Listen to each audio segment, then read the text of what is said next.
Estamos de volta com o programa Nossos Pesquisadores e continuamos nossa conversa com o professor Glauco. Professor, agora entrando na sua pesquisa, o que são sistemas mecatrônicos autônomos e onde podemos encontrar? Bom, esses sistemas são sistemas que fazem parte do nosso dia a dia, né?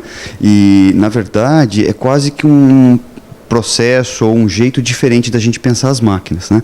Antigamente a gente fazia um design de uma máquina, a parte mecânica, depois vinha o equipamento elétrico que se incorporava a ele, e depois de tudo isso a gente tentava fazer um software que levasse essa máquina a se comportar como que a gente quer, ou, na verdade, como o cliente ou o usuário gostaria de usar, né? Esse novo jeito de fazer máquinas, ele é um pouquinho diferente. Na verdade, tudo acontece ao mesmo tempo. A gente tem o desenvolvimento do software, o desenvolvimento da parte mecânica, do hardware mecânico, do hardware eletrônico, tudo simultâneo, né? E as pessoas tendem a criar compromissos e abrir mão de suas preferências, tentando fazer um sistema único. Então, é um novo jeito de criar e de pensar as máquinas. Então, todo mundo interage ao mesmo tempo, né? A gente cria sistemas, então, que recebem os desejos do usuário, né? Quais são seus comandos, as suas intenções, ele processa e gera ações. E, né, quando isso é bem feito, essas ações correspondem ao que o usuário deseja. Vamos dar um exemplo bastante interessante. Agora dentro do contexto da aeronáutica, né, que eu estou me inserindo aqui faz alguns anos. Hoje a gente tem certos aviões que na década de 60 do século passado, eles não conseguiriam nem voar. Então o piloto ele manda uma intenção que ele quer voar em linha reta, ele quer fazer alguma manobra, e todo o sistema computacional, sistema eletrônico, sistema de atuadores, né, faz com que essas manobras sejam possíveis, né? Antigamente esses sistemas nem sairiam do chão. E o que seria robótica nesses sistemas? Tá. A robótica, ou a robotização, como a gente fala, ela também se aplica a esses sistemas. Então, a gente tem vários processos acontecendo simultaneamente, eu tenho vários atuadores e eu tenho que coordenar esses movimentos. Então, quando a gente pensa um subconjunto desses sistemas mecatrônicos como um robô, esse robô ele faz uma coordenação de movimentos de forma inteligente, de maneira que eu tenha uma melhor performance. Então vamos imaginar um robô, ele vai fazer movimentação, um braço robótico, ele vai fazer uma movimentação de uma peça para o lado e para o outro. Isso a gente está acostumado a ver na indústria automobilística, né? Então vamos imaginar agora uma máquina de lavar roupa robotizada.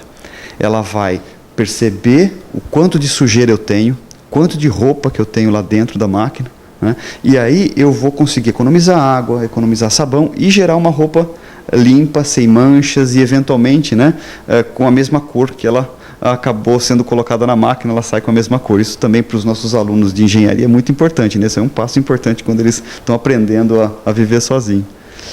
E a robótica pode ser aplicada na área de reabilitação? Então, esse é um trabalho muito sério que a gente faz e talvez seja o trabalho que a gente tem o maior orgulho de estar desenvolvendo, né? Isso também é uma parceria com o IFISC. Nós temos um retorno muito rápido para a sociedade. A gente tem que entender os robôs de reabilitação não como um sistema que substitui o terapeuta ou o fisiatra. Ele é uma ferramenta moderna que está sendo usado por esses profissionais de saúde para melhorar o serviço que eles prestam para a população. Então, um exemplo de trabalho que a gente desenvolve, né, para pessoas que têm ou tiveram um AVC, sobreviveram ao AVC e apresentam alguma deficiência de funcionalidade motora.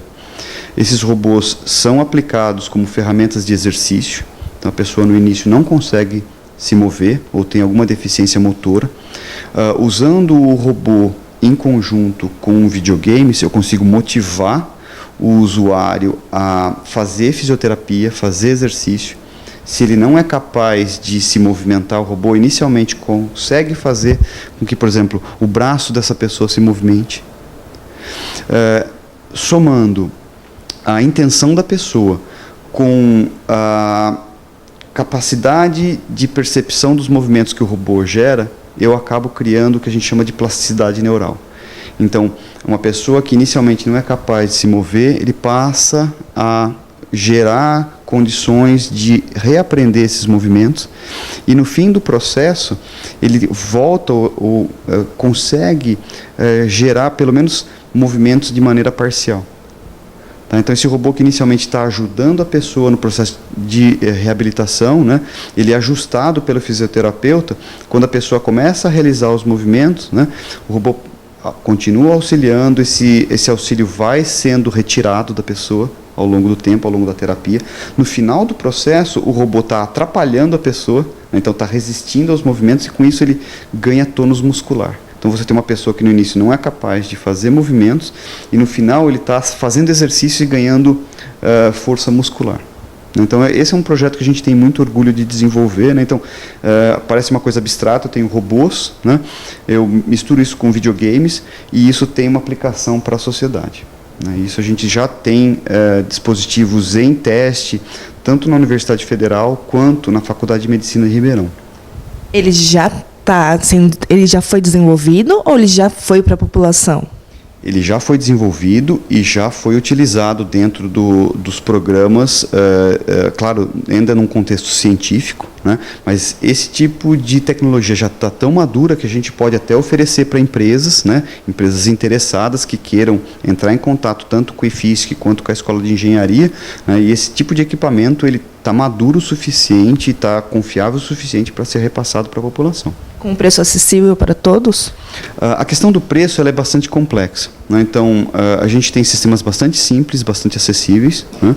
E a gente tem também sistemas bastante complexos que geram um benefício muito grande para a população, mas que a gente imagina que seriam de 2 a 3 vezes mais, vamos dizer assim, acessíveis do que equipamentos importados similares.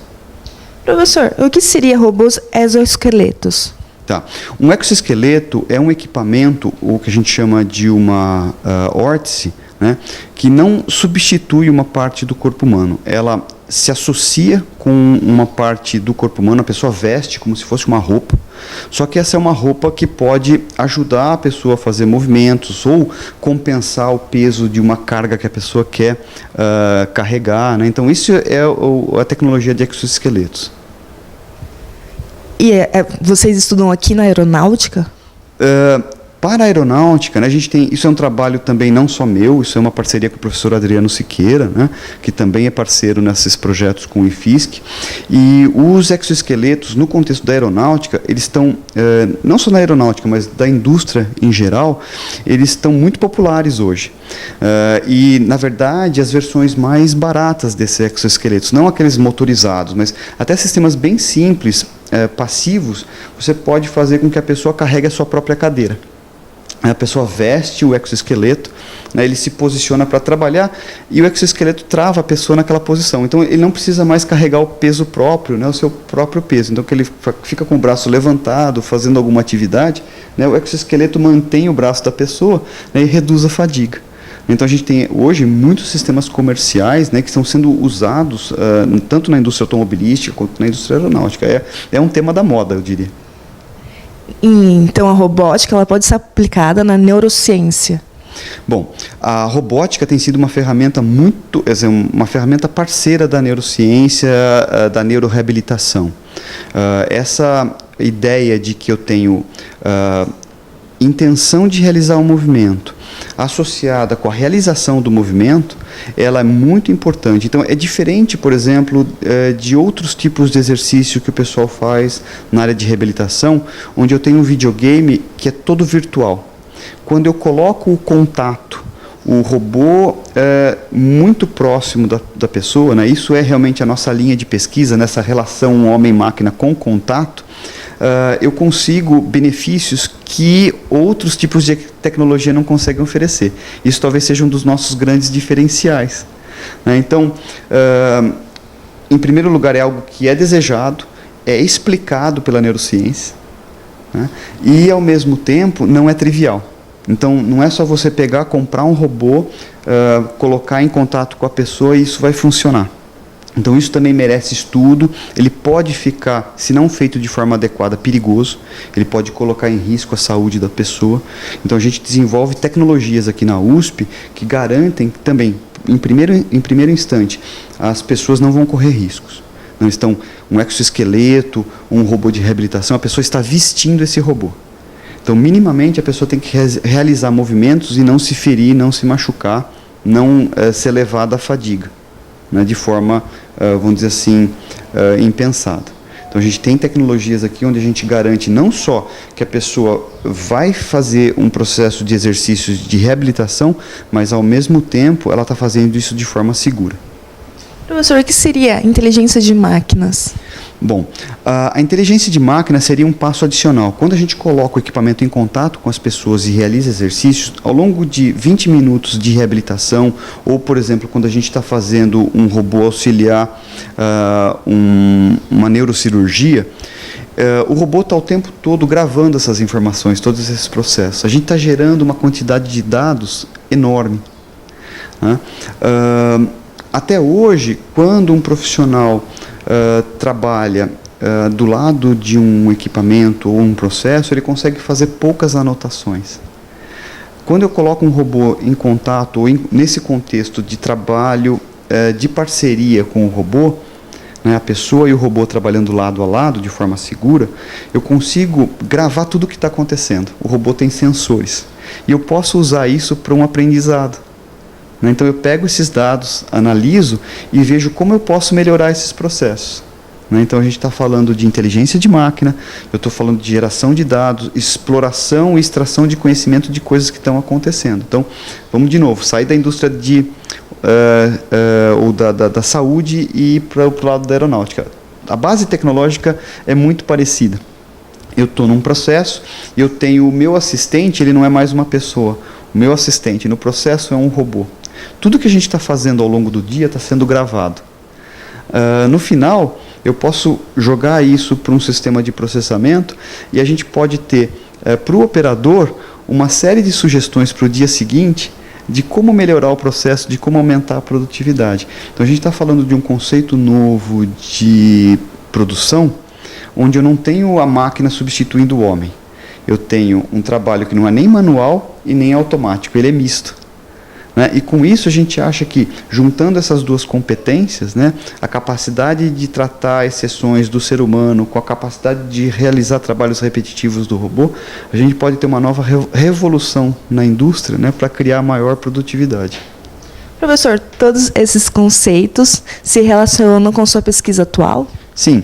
Se você for perceber, apesar da gente ter diferentes aplicações, a gente navega pela área de aplicação em saúde, que tem um contato direto com a sociedade. A gente trabalha também com sistemas aeronáuticos, montagem de aviões, geração de aviões sem piloto, aviões autônomos, ou mesmo no processo de montagem de aviões ou de montagens para a indústria automobilística.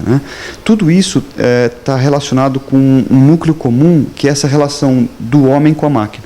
Então a gente tenta criar máquinas que se relacionam com o ser humano de forma amigável, de forma útil, de forma a ter uma certa contribuição, um retorno para nosso conhecimento. Essa é a ideia. Então é sempre esse relacionamento entre homem e máquina e como eu posso tirar proveito disso.